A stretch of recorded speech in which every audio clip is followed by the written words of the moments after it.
வணக்கம். இது அதிர்வின் இன்றைய பிரதான செய்திகள். முதலில் தலைப்புச் செய்திகள். டிஜிட்டல் பொருளாதாரத்தின் புதிய மைல்கள். புத்தாண்டில் அறிமுகமாகும் திட்டம் ஆரம்பித்து வைத்தார் ஜனாதிபதி அனுர. வீதி ஒழுங்கு விதிமுறைகளை மீறி வாகனம் செலுத்துவோருக்கு போலீசார் கடும் எச்சரிக்கை. யாழில் இடம்பெற்ற திருட்டு சம்பவங்களுடன் தொடர்புடைய குற்றத்தில் 4 கைது. 4620 லிட்டர் 22 பேரல்கள் மறைத்து வைக்கப்பட்ட நிலையில் டீசல் பறிமுதல். கடந்த 1 மாத காலமாக சிக்கியவர்கள் இத்தனை பேரா? ஹட்டனில் நவீன வசதிகளுடன் கூடிய பேருந்து சேவை ஆரம்பம். விடுதலை புலிகளுடன் இணங்கியிருந்தால் மஹிந்தவிற்கு நோபல் பரிசு, நாமல் வெளியிட்ட தகவல். செங்கலடி நகருக்குள் யானையின் அட்டகாசம், அரிசி மூட்டைகள் சேதம், அச்சத்தில் மக்கள். தெற்கு அதிவேக நெடுஞ்சாலையில் கோர விபத்து, மருத்துவ தம்பதிகள் செய்த செயலால் பாராட்டு.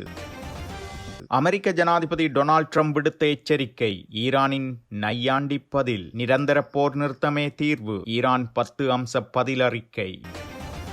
புதன்கிழமை விசேட விடுமுறை ரத்து, வெளியானது அறிவிப்பு. எரிவாயு நிறுவனத்தின் அறிவிப்பு. முஜிபுர் ரஹ்மானின் கைகளில் ஈஸ்டர் ரத்தம் படிந்துள்ளது. சஹ்ரானை சூத்திரதாரி என்று கூறும்போது முஜிபுருக்கு ஏன் வலிக்கிறதென்று இப்போது புரிகிறது. கம்மன் பிளவின் புதிய குற்றச்சாட்டு. සහරාන් මහමොල කරුයි කිව්වාම මුජිබර් රහමන්ට රිදෙන්න සහරාන් සහ මුජිබර් අතර තිබෙන සම්බන්ධතාවය. நள்ளிரவு முதல் கொத்து ரைஸ் மற்றும் உணவுப் பொதிகளுக்கு விலை உயர்வு. தொலைபேசி அழைப்புக்கு பதிலளிக்க முயன்ற 23 வயது இளைஞனுக்கு நேர்ந்த கதி. விவசாயிகளுக்கு உரமானியத்துக்கான நிதி ஒரே நேரத்தில் வைப்பீடு செய்வதாக விவசாய பிரதி அமைச்சர் தெரிவிப்பு. இலங்கையின் டிஜிட்டல் பொருளாதாரத்தில் ஒரு புதிய மைல்கல்லாக தேசிய QR கொடுப்பனவு ஊக்குவிப்பு திட்டம் ஜனாதிபதி அன்ருகுமார் திசாநாயக்க தலைமையில் நேற்றைய தினம் உத்தியோகபூர்வமாக ஆரம்பித்து வைக்கப்பட்டுள்ளது. டிஜிட்டல் கொடுப்பனவுகளை ஊக்குவிக்கும் நோக்கில் 5000 ரூபாய் வரையான லங்கா QR கொடுக்கல் வாங்கல்களுக்காக வர்த்தகர்களிடம் அறவிடப்படும் சேவை கட்டணம் உடனடியாக நடைமுறைக்கு வரும் வகையில் முழுமையாக நீக்கப்பட்டுள்ளது. இது சில்லறை வியாபாரிகள் மற்றும் நுகர்வோர் மத்தியில் டிஜிட்டல் பரிமாற்றங்களை அதிகரிக்க உதவும் என எதிர்பார்க்கப்படுகிறது. தற்போது 20க்கும் மேற்பட்ட நிதி நிறுவனங்களின் ஆதரவுடன் நாடு முழுவதும் 4,50,000 வர்த்தக இடங்களில் லங்கா QR வசதி நடைமுறையில் உள்ளது. நாட்டில் தற்போது 1.48 டிரில்லியன் ரூபாய் பெறுமதியான நாணயத்தாள்கள் மற்றும் நாணயங்கள் புழக்கத்தில் உள்ளன. இந்த தொகையை குறைத்து நாணயத்தாளற்ற பொருளாதாரத்தை உருவாக்குவதே இந்த திட்டத்தின் பிரதான இலக்காகும். QR கொடுப்பனவு முறையை வலுப்படுத்துவதற்காக தமிழ், சிங்களம் மற்றும் ஆங்கிலம் ஆகிய 3 மொழிகளிலும் தேசிய அளவிலான பிரச்சாரங்கள் முன்னெடுக்கப்பட உள்ளன. அத்துடன் நுகர்வோர் மற்றும் வர்த்தகர்களை உற்சாகப்படுத்த 10 லட்சம் ரூபாய் பெறுமதியான பரிசில்களை கொண்ட குலுக்கல் போட்டிகளும் அறிமுகப்படுத்தப்பட உள்ளன. பாதுகாப்பான மற்றும் உள்ளடக்கிய டிஜிட்டல் கொடுக்கல் வாங்கல் கட்டமைப்பை நோக்கி இலங்கை எடுத்துள்ள முக்கிய நகர்வாக இது கருதப்படுகிறது. இந்நிகழ்வில் ஜனாதிபதி மேலும் கூறுகையில், சமூகத்தில் நிலவும் சில சிக்கலான பிரச்சினைகளுக்கு தீர்வு காண வேண்டுமானால் ஒரு நாடாக நாம் டிஜிட்டல் பரிமாற்றங்களுக்குள் நுழைய வேண்டும் என வலியுறுத்திய ஜனாதிபதி, துறைகளை டிஜிட்டல் மயமாக்குவதன் மூலம் $15 பில்லியன்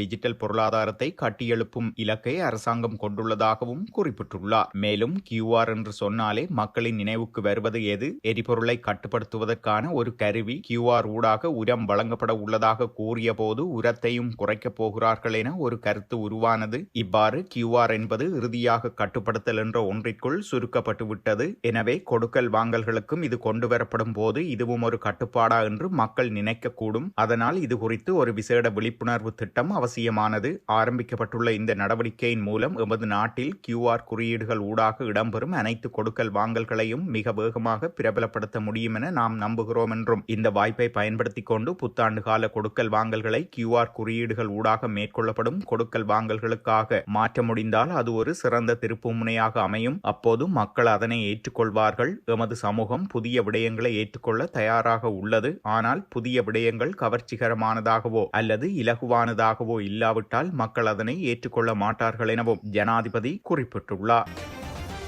சமூக வலைத்தளங்களில் அண்மை காலமாக பகிரப்பட்டு வரும் பாதுகாப்பற்ற மற்றும் சட்டவிரோதமான வாகன போக்குவரத்து செயற்பாடுகள் குறித்து இலங்கை போலீசார் கடும் எச்சரிக்கை விடுத்துள்ளனர். பொது வீதிகளில் ஏனைய பயணிகளுக்கு இடையூறு விளைவிக்கும் வகையில், உயிருக்கு ஆபத்தை ஏற்படுத்தும் வகையிலும் சாகசங்களில் ஈடுபடும் நபர்களை கண்டறிய விசேட கண்காணிப்பு நடவடிக்கைகள் ஆரம்பிக்கப்பட்டுள்ளதாக அவர்கள் தெரிவிக்கின்றனர். வீதி ஒழுங்கு விதிமுறைகளை மீறி அதனை பெருமையாக சமூக வலைத்தளங்களில் பதிவேற்றுபவர்கள் மீது தராதரம் பார்க்காமல் கடும் சட்ட நடவடிக்கை எடுக்கப்படும் என்றும் போலீசார் எச்சரித்துள்ளனர்.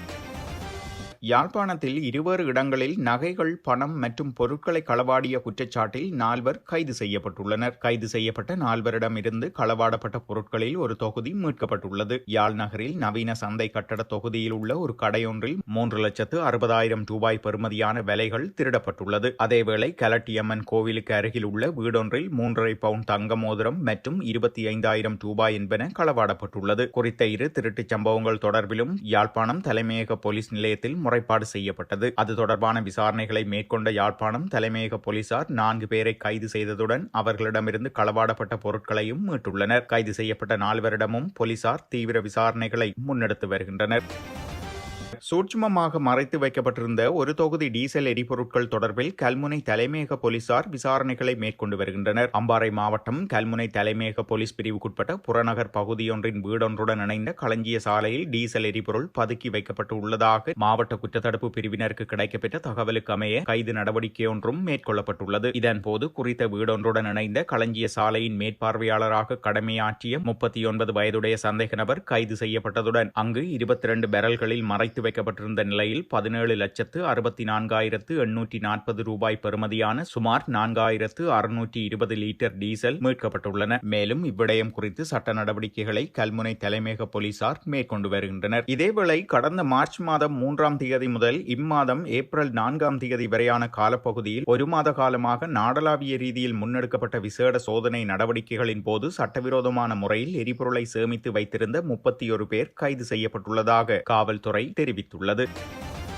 சுற்றுலாத்துறையை மேம்படுத்தும் நோக்கில் வடிவமைக்கப்பட்ட இலங்கை போக்குவரத்து சபையின் சஃபாரி பேருந்து நேற்று முதல் சேவையில் ஈடுபடுத்தப்பட்டுள்ளது. ரத்மலானை பணிமனையில் சேவையிலிருந்து நீக்கப்பட்டிருந்த இந்த பழைய பேருந்து ஹெட்டன் பணிமனைக்கு கொண்டுவரப்பட்ட சுற்றுலா பயணிகளுக்கு தேவையான அனைத்து வசதிகளுடனும் 42 இருக்கைகளுடன் ரூபாய் 4 மில்லியன் செலவில் புதுப்பித்து வடிவமைக்கப்பட்டுள்ளது. மேலும் இந்த பேருந்திற்கு தனி ஓட்டுநர் மற்றும் நடத்துனர் நியமிக்கப்பட்டுள்ளதுடன் சுற்றுலா தலங்களை பார்வையிடும் ஹெட்டன் தொடருந்து நிலையத்திலிருந்து நல்லதண்ணி வரை நடைபெறும் 2026 தொடக்கம் 2027 ஆண்டு ஸ்ரீபாத மலை யாத்திரைக்கான சேவையிலும் இந்த பேருந்தை இணைக்க பணிமனை நிர்வாகம் திட்டமிட்டுள்ளது.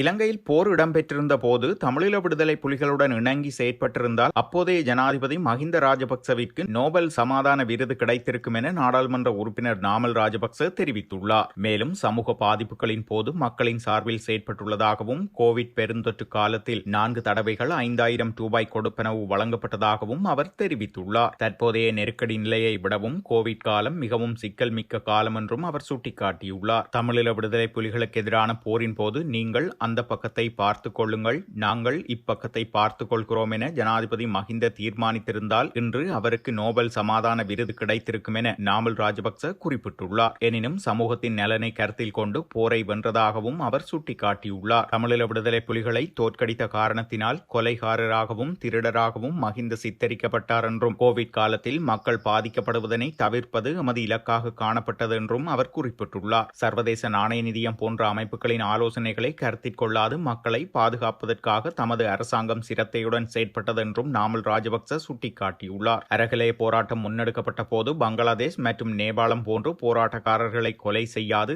நாங்கள் ஒரு அடி பின்வாங்கி சமூகத்தில் ஏற்படவிருந்த பாரிய பாதிப்பினை தவிர்த்தோம் என நாமல் ராஜபக்ச தெரிவித்துள்ளார். ஜனநாயக ரீதியிலும் மத கொள்கைகளின் அடிப்படையிலும் ஆட்சி செய்ததாகவும் அவர் தெரிவித்துள்ளார். எப்பொழுதும் மக்களின் தேவைகளுக்கு ஏற்றவாறு செயற்பட வேண்டும் எனவும் மக்கள் விரும்பினால் ஆட்சியில் இருக்கவும் அவர்கள் விரும்பாவிட்டால் வெளியே செல்லவும் நேரிடும் என்பதை புரிந்து கொண்டு செயற்பட வேண்டும் என்றும் அவர் தெரிவித்துள்ளார்.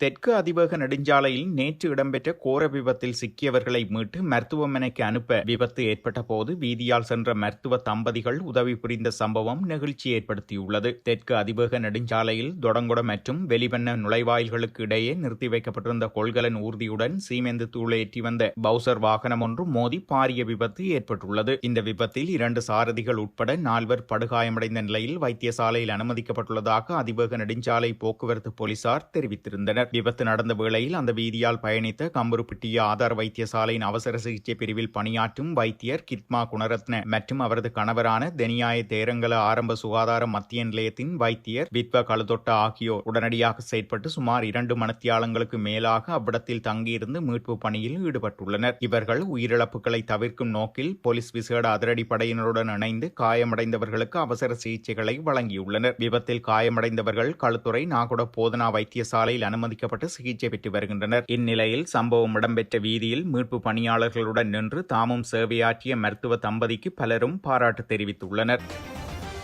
மட்டக்களப்பு செங்கலடி கருத்தபாலம் ஊடாக நகருக்குள் உள்நுழைந்து காட்டு யானை ஒன்று விவசாய பொருட்கள் விற்பனை செய்யும் கடையொன்றை உடைத்து அரிசி மூட்டைகளை சேதப்படுத்தியுள்ளது. அத்துடன் குறித்த பகுதி மதில்களையும் தென்னை மரங்களையும் மற்றும் வாழை மரங்களையும் முறித்து சேதப்படுத்தியுள்ளது. இதனை அடுத்து அப்பகுதியிலிருந்து யானை விரட்டியடிக்கப்பட்டுள்ளது. யானை தாக்குதல் காரணமாக தாம் பெரும் அச்சத்தில் வாழ்ந்து வருவதாகவும் பயன்தரும் மரங்கள் மற்றும் உடைமைகள் சேதமாக்குதலால் தாம் துயரத்தை எதிர்கொண்டு வருவதாகவும் அப்பகுதி மக்கள் தெரிவித்துள்ளனர். ஈரான் மற்றும் அமெரிக்காவுக்கு இடையிலான போர் பதற்றம் உச்சமடைந்துள்ள நிலையில் அமெரிக்கா முன்வைத்த தற்காலிக போர் நிறுத்த பிரேரணையை ஈரான் உத்தியோகபூர்வமாக நிராகரித்துள்ளது. ஈரானின் அரசு செய்தி நிறுவனம் ஒன்று இதனை தெரிவித்துள்ளது. இந்நிலையில் 10 அம்சங்கள் அடங்கிய தனது பதில் அறிக்கையை சமர்ப்பித்துள்ள ஈரான் தற்காலிக போர் நிறுத்தத்திற்கு பதிலாக போரை நிரந்தரமாக முடிவுக்கு கொண்டு வருவதே காலத்தின் அவசியம் என்றும் வலியுறுத்தியுள்ளது. ஈரானின் இந்த பதிவில் பிராந்தியத்தில் நிலவும் மோதல்களை முழுமையாக முடிவுக்கு கொண்டு வருதல், ஹார்முஸ் நீரிணை ஊடாக கப்பல்கள் பாதுகாப்பாக செல்வதற்கு புதிய சர்வதேச நடைமுறைகளை உருவாக்குதல், ஈரான் மீதான பொருளாதார தடைகளை நீக்குதல் மற்றும் போரினால் பாதிக்கப்பட்ட உட்கட்டமைப்புகளை சீரமைத்தல் ஆகிய முக்கிய கோரிக்கைகள் உள்ளடக்கப்பட்டுள்ளன. இதேவேளை ஹார்முஸ் நீரிணையை திறக்கப்பட கோரி அமெரிக்க ஜனாதிபதி டொனால்டு ட்ரம்ப் விடுத்திருந்த காலக்கெடுவை அவர் மீண்டும் நீடித்துள்ளமையானது அவர் தனது முந்தைய அச்சுறுத்தல்களிலிருந்து பின்வாங்கியுள்ளதையே காட்டுகிறதென்றும் அச்செய்தி நிறுவனம் கூறியுள்ளது. எனினும் இன்று செவ்வாய்க்கிழமை இரவுடன் ட்ரம்ப் விதித்துள்ள புதிய காலக்கெடு முடிவடைய உள்ளமையும் குறிப்பிடத்தக்கது. இது இவ்வாறு இருக்க, இவ்வாறான போர் நிலையில் ஹார்முஸ் ஜலசந்தியை திறக்க கோரி அமெரிக்க ஜனாதிபதி டொனால்டு ட்ரம்ப் விடுத்த எச்சரிக்கைக்கு ஈரான் தூதரகம் சாவியை தொலைத்து விட்டோம் என பதிவிட்டும் கிண்டலாக பதிலளித்துள்ளது. தமது ட்ரூத் சோசியல் தளத்தில் பதிவிட்ட ட்ரம்ப் ஹார்முஸ் ஜலசந்தி உடனடியாக திறக்கப்பட வேண்டும் என்றும், இல்லையேல் செவ்வாய்க்கிழமை மின் நிலையங்கள் மற்றும் பாலங்களை அளிக்கும் நாளாக மாறும் என்றும் கடுமையாக எச்சரித்திருந்தார். திறக்காவிட்டால் நரகத்தை அனுபவிப்பீர்கள் என்ற ட்ரம்பின் ஆவேசமான பதிவிற்கு ஈரான் தூதரகம் இவ்வாறு பதிலளித்துள்ளது. ஈஸ்டர் தாக்குதலின் சூத்திரதாரி குறித்து நான் எழுதிய புத்தகம் தொடர்பாக இன்று என் மீது பல்வேறு சேறு பூசும் பிரச்சாரங்கள் முன்னெடுக்கப்படுகின்றன. சாலேவை காப்பாற்ற அல்லது ராஜபக்சர்களை காப்பாற்ற நான் புத்தகம் எழுதுவதாக கூறுகிறார்கள். ஆனால் எனது புத்தகத்தின் முடிவுகள் தவறானவை என்றோ நான் வழங்கிய பதில்கள் தவறானவை என்றோ யாரும் கூறவில்லை. எனவே இந்த ஆதாரமற்ற தாக்குதல்களை எனது புத்தகத்தின் துல்லியத்தன்மைக்கு கிடைத்த சான்றிதழாகவே நான் கருதுகிறேன் என உதயன் கம்மன்பில தெரிவித்துள்ளார். அவர் மேலும் கூறுகையில், முஜிபுர் ரஹ்மான் எம்பி கடந்த சனிக்கிழமை ஊடகவியலாளர் சந்திப்பொன்றை நடத்தி எனது புத்தகம் குறித்து பொய்களை கூறியுள்ளார். அரசாங்கத்தின் பொய்கள் அம்பலப்படுத்தப்படும் போது எதிர்க்கட்சி மகிழ்ச்சி அடைய வேண்டும். ஆனால் எதிர்க்கட்சியில் இருப்பதாக கூறிக்கொள்ளும் முஜிபுர் ஏன் பதற்றமடைகிறார்? ஐக்கிய மக்கள் சக்தியின் தொப்பியை அவர்கள் அணிந்திருந்தாலும் அவரது இதயம் இன்னும் ஜேவிபியுடனேயே இருக்கிறதென்று இதிலிருந்து தெளிவாகிறது. 2019 ஈஸ்டர் தாக்குதல் தொடர்பான விசாரணைகளின் போது இந்தியாவில் இருக்கும் செயின்ட் சஹான் நிசாம் என்ற IS பயங்கரவாதியுடன் முஜிபுர் ரஹ்மான் தொடர்புகளை பேணி வந்ததாக பயங்கரவாத புலனாய்வு பிரிவினர் கண்டுபிடித்திருந்தனர். செயின் மௌலானா என்பவர் சர்வதேச போலீசாரால் தேடப்படும் குற்றவாளி. அவரிடம் விசாரணை நடத்த முற்பட்ட போது ஒரு போலீஸ் அதிகாரி தலையிட்டு அதை தடுத்துள்ளார். சஹ்ரானை சூத்திரதாரி என்று கூறும்போது முஜிபுருக்கு ஏன் வலிக்கிறது என்பது இப்போது புரிகிறது. அதேபோல் 2024 மே மாதம் இந்தியாவில் கைது செய்யப்பட்ட 4 இலங்கை IS பயங்கரவாதிகளும் முஜிபுர் ரஹ்மான் தொடர்புகளை பேணும் அதே செயின் மௌலானாவுடன் தொடர்பில் இருந்துள்ளார். முஜிபுரின் கைகளில் ஈஸ்டர் இரத்தம் படிந்துள்ளது. 2016 நவம்பர் 18 அன்று அன்றைய நீதியமைச்சர் விஜயதாச ராஜபக்ச இலங்கையர்கள் 32 பேர் IS அமைப்பில் இணைய சிரியா சென்றுள்ளதாக நாடாளுமன்றத்தில் வெளிப்படுத்தியுள்ளார். அப்போது அவருக்கு கடும் தாக்குதல் நடத்தி முஸ்லிம் சமூகத்தை அவர் அவமதிப்பதாக கூறி அவரை மௌனமாக்கியது முஜிபுர் ரஹ்மான் தான். அன்று அந்த தகவல்கள் குறித்து விசாரணை நடத்தியிருந்தால் 2019 தாக்குதலை தடுத்திருக்கலாம். எனவே ஈஸ்டர் தாக்குதலில் உயிரிழந்த ஒவ்வொருவரினதும் இரத்தம் முஜிபுரின் கைகளில் படிந்துள்ளது. முஜிபுர் ரஹ்மான் எனது புத்தகத்தை படிக்காமலேயே கருத்து தெரிவிக்கிறார். எனது புத்தகத்தில் உள்ள தரவுகளில் தவறு இருந்தால் என்னுடன் விவாதத்திற்கு வருமாறு அவருக்கு நான் சவால் விடுகிறேன். சஹ்ரானுக்கு தாக்குதல் நடத்துவதற்கான உத்தரவு IS தலைமையகத்திலிருந்து கிடைத்தது என்பதையும் தாக்குதல் திட்டத்தை முழுமையாக சஹ்ரானே வகுத்தார் என்பதையும் ஆதாரங்களுடன் எனது புத்தகத்தில் விளக்கியுள்ளேன். விசாரணைகளின்படி சஹ்ரானை வஹாபிசத்திற்கும் IS அமைப்பிற்கும் திசை திருப்பியது நௌஃபர் மௌலவி என்பவரே. ஆனால் FBI அறிக்கை மற்றும் வாக்குமூலங்களின்படி 2019 மார்ச் 27 அன்று தாக்குதல் நடத்த சஹ்ரான் தீர்மானிக்கும் போது நௌஃபர் மௌலவி அந்த அமைப்பிலிருந்து விலகியிருந்தார். எனவே இந்த திட்டத்தை வகுத்தவர் சஹ்ரான் என்பது உறுதியாகிறது. கடந்த 5 வருடங்களாக முஜிபுர் ரஹ்மான் பாடிய அதே பழைய கதைகளுக்கு எனது ஆய்வு நூலில் விரிவான பதில்கள் வழங்கப்பட்டுள்ளன. எனவே பொய்களை கூறுவதை நிறுத்திவிட்டு முதலில் புத்தகத்தை படிக்குமாறு முஜிபுர் ரஹ்மான் எம்பியிடம் கேட்டுக்கொள்கிறேன் எனவும் தெரிவித்துள்ளார். இதேவேளை பொதுமக்களை தவறாக வழிநடத்தவும் அந்த துயரச் சம்பவத்தை பற்றி ஒரு வங்குரோத்தான அரசியலை மீண்டும் உயிர்ப்பிக்கவுமே முன்னாள் அமைச்சர் உதய கம்மன்பில புத்தகம் எழுதியுள்ளதாகவும் உயிர்த்த ஞாயிறு குண்டு தாக்குதல்கள் தொடர்பில் முறையான விசாரணைகள் இடம்பெறுகின்ற நிலையில் என் மீது போலியான குற்றச்சாட்டுகளை சுமத்தியவர்களுக்கு எதிராக சட்ட நடவடிக்கை எடுப்பேன் என ஐக்கிய மக்கள் சக்தியின் எம்பி முஜிபுர் ரஹ்மான் விமர்சித்திருந்தமையும் குறிப்பிடத்தக்கது. இலங்கையில் ஒவ்வொரு புதன்கிழமையும் வழங்கப்படும் விசேட அரச விடுமுறையானது எதிர்வரும் 8ஆம் திகதி முதல் ரத்து செய்யப்பட்டுள்ளதாக அத்தியாவசிய சேவைகள் ஆணையாளர் நாயகம் அறிவித்துள்ளார். எரிபொருள் நெருக்கடி மற்றும் போக்குவரத்து சிரமங்களை கருத்தில் கொண்டு அரசு அலுவலகங்கள், பாடசாலைகள், பல்கலைக்கழகங்கள் மற்றும் நீதி சேவை துறைகளுக்காக இந்த விசேட விடுமுறை வழங்கப்பட்டு வந்திருந்தது. இதன்படி எதிர்வரும் புதன்கிழமை முதல் அனைத்து அரச நிறுவனங்களும் கல்வி நிறுவனங்களும் வழமை போன்று இயங்கும் என தெரிவிக்கப்பட்டுள்ளது. எதிர்வரும் பண்டிகை காலத்தை முன்னிட்டு 7000 மெட்ரிக் டன் கொள்வனவு கொண்ட எல்பிஜி எரிவாயு கப்பல் ஒன்று நாட்டிற்கு வந்துள்ளதாக லாப்ஸ் எரிவாயு நிறுவனம் தெரிவித்துள்ளது. எரிவாயு இருப்பை ஏற்றி வந்த கப்பல் வெற்றிகரமாக வந்து சேர்ந்துள்ளதாகவும் அந்நிறுவனம் தெரிவித்துள்ளது. இதேவேளை எரிவாயு விலை திருத்தம் கடந்த 5ஆம் தேதி நள்ளிரவு முதல் அமுலுக்கு வரும் வகையில் அதிகரிக்கப்பட்டிருந்தது. அதற்கமைய 12.5 கிலோகிராம் நிறையுடைய லிட்ரோ சமையல் எரிவாயு கொள்கலனின் விலை 775 ரூபாயினால் அதிகரிக்கப்பட்டு 4765 ரூபாய்க்கு விற்பனை செய்யப்படுகிறது. அத்துடன் 5 கிலோகிராம் எரிவாயு கொள்கலன் 308 ரூபாயினால் அதிகரிக்கப்பட்டு 1910 ரூபாயாக அறிவிக்கப்பட்டுள்ளது. இதனிடையே 2.3 கிலோகிராம் லிட்ரோ சமையல் எரிவாயு கொள்கலனின் விலை 140 ரூபாயினால் அதிகரிக்கப்பட்டு 890 ரூபாயாக விலை நிர்மாணிக்கப்பட்டுள்ளது. இதேவேளை லாப்ஸ் நிறுவனமும் எரிவாயு கொள்கலனுக்கான விலையை அதிகரித்துள்ளது. அதன்படி 12.5 கிலோகிராம் எரிவாயு கொள்கலன் 1070 ரூபாயால் அதிகரிக்கப்பட்டு 5700 ரூபாய்க்கு விற்பனை செய்யப்படுகிறது. 5 கிலோகிராம் லாப் எரிவாயு கொள்கலன் 418 ரூபாயால் அதிகரிக்கப்பட்டு 2280 ரூபாய்க்கு விற்பனை செய்யப்படுகின்றமையும் இங்கு குறிப்பிடத்தக்கது. நேற்று நள்ளிரவு முதல் அமுலாகும் வகையில் கொத்து, ஃப்ரைட் ரைஸ் மற்றும் சோற்றுப் பொதிகளின் விலை 20 ரூபாவினால் அதிகரிக்கப்பட்டுள்ளது. சமையல் எரிவாயுவின் விலை அதிகரிப்பு காரணமாக இந்த தீர்மானம் எடுக்கப்பட்டதாக சிற்றுண்டிச்சாலை உரிமையாளர் சங்கம் அறிவித்துள்ளது. அதே நேரம் ஏனைய சிற்றுண்டிகளுக்கு விலைகள் ரூபாய் 10 குறைக்கப்பட்டுள்ளதாகவும் தேங்காய் எண்ணெய் விலை குறைவடைந்தமையால் இந்த சிற்றுண்டிகளின் விலை 10 ரூபாயால் குறைக்கப்பட்டதாகவும் கூறப்படுகிறது.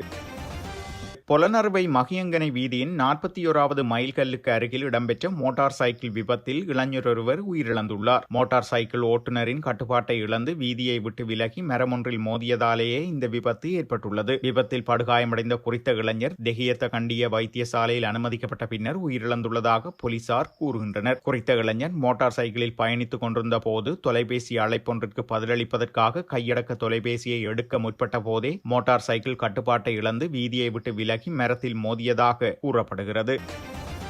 உரமானியத்திற்கான நிவாரணத் தொகை விவசாயிகளின் கணக்குகளில் ஒரே நேரத்தில் வரவு வைக்கப்படும் என விவசாய பிரதி அமைச்சர் நாமல் கருணாரத்ன தெரிவித்துள்ளார். இந்த நிவாரணம் 2 ஹெக்டேருக்கு ரூபாய் 50,000 வீதம் வழங்கப்படுவதாகவும் அவர் குறிப்பிட்டுள்ளார். இம்முறை போகத்திற்கு சுமார் 80,000 மெட்ரிக் டன் யூரியா தேவைப்படும் என எதிர்பார்க்கப்படுவதாகவும் அவர் தெரிவித்திருந்தார். விவசாயிகளுக்கு உரம் வழங்கும் பணிகள் முறையாக மேற்கொள்வதற்காக சம்பந்தப்பட்ட பகுதிகளில் உள்ள கமநல சேவை நிலையங்கள் அனைத்தும் விடுமுறை நாட்களிலும் வார இறுதி நாட்களிலும் திறந்திருக்கும் என ஆணையாளர் நாயகம் தம்மிக ரணதுங்க தெரிவித்திருந்தமையும் குறிப்பிடத்தக்கது. இத்துடன் செய்திகள் நிறைவடைகின்றன. மறக்காமல் அதிர்வு சேனலை லைக் மற்றும் சப்ஸ்கிரைப் செய்து கொள்ளுங்கள்.